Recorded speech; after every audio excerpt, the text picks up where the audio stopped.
le rôle que prend la mobilisation de la subjectivité. Pourquoi, d'un seul coup, tous les managers affirment que la subjectivité des salariés est un trésor de productivité sur lequel il faut puiser, avec lequel il faut compter? Pourquoi d'un seul coup? Et l'analyse que j'en ai faite, c'est que en réalité, on sort d'un système d'organisation taylorien qui montre ses limites. Et du coup, on arrive à cette période nouvelle où il va falloir puiser dans la subjectivité des salariés. Parce que les années 50, 60, 70 sont véritablement sous le sceau de la logique taylorienne de l'organisation du travail. Et cette logique d'organisation taylorienne du travail n'est pas simplement une forme technique d'organisation, elle est cela certainement, mais elle n'est pas que cela parce qu'elle est aussi une philosophie sociale. C'est-à-dire que Taylor a toujours prétendu vouloir résoudre la conflictualité fondamentale entre les ouvriers et les employeurs. Il disait, d'un côté, il y a la flânerie systématique des ouvriers, donc qui en font le moins possible, parce qu'ils sont payés très peu par un patronat dont il disait lui-même, ce sont ses propres termes, qu'il pratiquait le despotisme arbitraire, c'est-à-dire qu'il essayait systématiquement de diminuer les temps et de diminuer les salaires. Donc il disait, voilà, on est dans une irréductible conflictualité dont le consommateur américain fait les frais, puisqu'il y a une productivité très basse, et ça veut dire qu'il n'a pas des biens et des services en abondance à un prix modéré. Donc il dit, voilà, il faut sortir de là. Je veux réconcilier tout le monde. Il le dit. C'est très intéressant de lire Taylor, parce on voit très bien qu'il est un philosophe social, il veut résoudre les contradictions de la société dans laquelle il vit.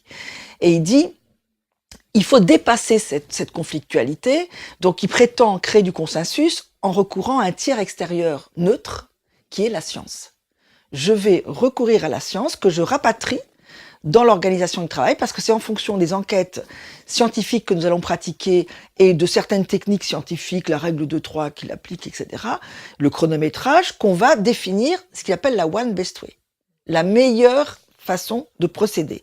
Et il dit, ça réconcilie tout le monde, parce que le patron va savoir qu'il va en avoir pour son argent. Lorsqu'il paye ses ouvriers, il va avoir une rentabilité extrêmement forte qui va lui permettre de réinvestir et d'avoir lui-même de quoi vivre et gagner sa vie.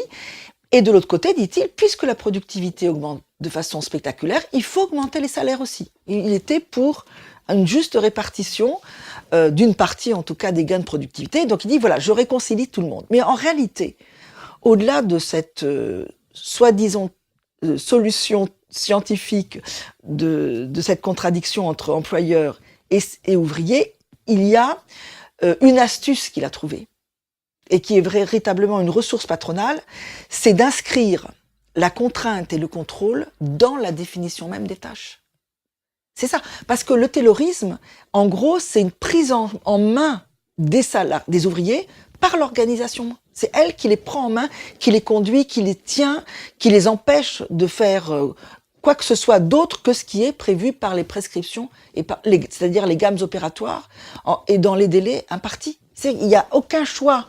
Il y a véritablement cette imprégnation de la domination de l'emprise patronale dans le procès de travail lui-même.